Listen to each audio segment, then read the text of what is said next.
ప్రపంచం ఎదుర్కొంటున్న సంక్షోభంతో పాటు యుద్ధం వల్ల తలెత్తబోయే పరిణామాలను దృష్టిలో ఉంచుకొని దేశ ప్రజలందరి కోసం ప్రధాని నరేంద్ర మోదీ రాజకీయాలకు అతీతంగా కొన్ని నిబంధనలు సూచనలు ప్రజల ముందు ఉంచారని ఎంపీ రఘునందరావు అన్నారు. సిద్దిపేట జిల్లా కేంద్రంలోని సరస్వతి శిశు మందిర ఆధ్వర్యంలో నిర్వహించిన సంస్కృతి వేసవి శిక్షణ శిబిరం ముగింపు మహోత్సవాల్లో పాల్గొన్నారు. కాగా ఈ సందర్భంగా ఇంధనం పొదుపును దృష్టిలో పెట్టుకుని ఎంపీ రఘునందరావు ఈవీ వాహనంలో పర్యటించారు. అనంతరం ఎంపీ మీడియాతో మాట్లాడుతూ గతంలో మాజీ ప్రధాని ఇందిరాగాంధీ సైతం బంగారం కొనదని చెప్పారని, ఆర్థికవేత్త మాజీ ప్రధాని మన్మోహన్ సింగ్ సైతం పార్లమెంట్లో ప్రజలను ఉద్దేశించి కొద్ది రోజులు బంగారం కొనవద్దని సూచించిన విషయాలను కాంగ్రెస్ పార్టీ నాయకులు మర్చిపోయి మాట్లాడుతున్నారని మండిపడ్డారు. దేశం ప్రపంచం ఎదుర్కొంటున్నటువంటి ఆర్థిక సంక్షోభం, యుద్ధం వల్ల తలెత్తబోయేటువంటి పరిణామాలని దృష్టిలో ఉంచుకొని ఈ దేశ ప్రజలందరూ, భారతదేశ ప్రజలందరూ మనమందరం పాటించాల్సినటువంటి కొన్ని సూత్రాలని రాజకీయాలతో సంబంధం లేకుండా మన దేశ ప్రధాని గౌరవనీయులు నరేంద్ర మోడీ గారు ప్రపంచం ముందు ఉంచడం జరిగింది.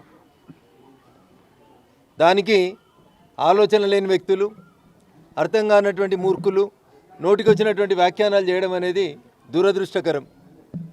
ఇందిరాగాంధీ ప్రధానమంత్రి ఉన్నప్పుడు కూడా బంగారం కొనొద్దని చెప్పింది, కాంగ్రెస్ వల్ల గుర్తుండదు. ఆఖరికి ప్రపంచం మెచ్చిన ఆర్థికవేత్త అని కాంగ్రెస్ వాళ్ళు ప్రచారం చేసుకున్న మన్మోహన్ సింగ్ గారు కూడా నిండు పార్లమెంట్లో చెప్పిండ్రు, భవిష్యత్తులో భారతదేశ ప్రజలు కొంతకాలం బంగారం కొనుగోలును ఆపండి అని చెప్పిండ్రు. ఆ రోజు వాళ్ళకి మంచిగా వినబడింది సౌండ్. ఇందిరాగాంధీ, మన్మోహన్ సింగ్, కాంగ్రెస్ పాలిత ఈ దేశ ప్రధానులు బంగారం కొనొద్దు అన్న రోజు చాలా గొప్పగా కనబడ్డది కాంగ్రెస్ నాయకులకి. యుద్ధం తీవ్రతను దృష్టిలో ఉంచుకొని లాంగ్ స్టాండింగ్లో యుద్ధం కొనసాగితే మన దేశ ప్రజలకి భవిష్యత్తులో కష్టం రాకూడదని ముందు చూపుతో ప్రజలని అలర్ట్ చేసినటువంటి ప్రధాని గౌరవనీయులు నరేంద్ర మోడీ గారు. స్వాగతించాల్సింది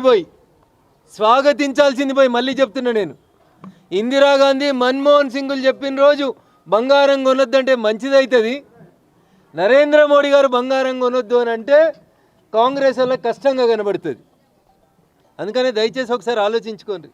మోడీ గారు ఎస్ అంటే మనం నో అనాలి, మోడీ గారు నో అంటే మనం ఎస్ అనాలి. దీన్ని మూర్ఖత్వం అంటారు తప్ప రాజకీయం అనరు.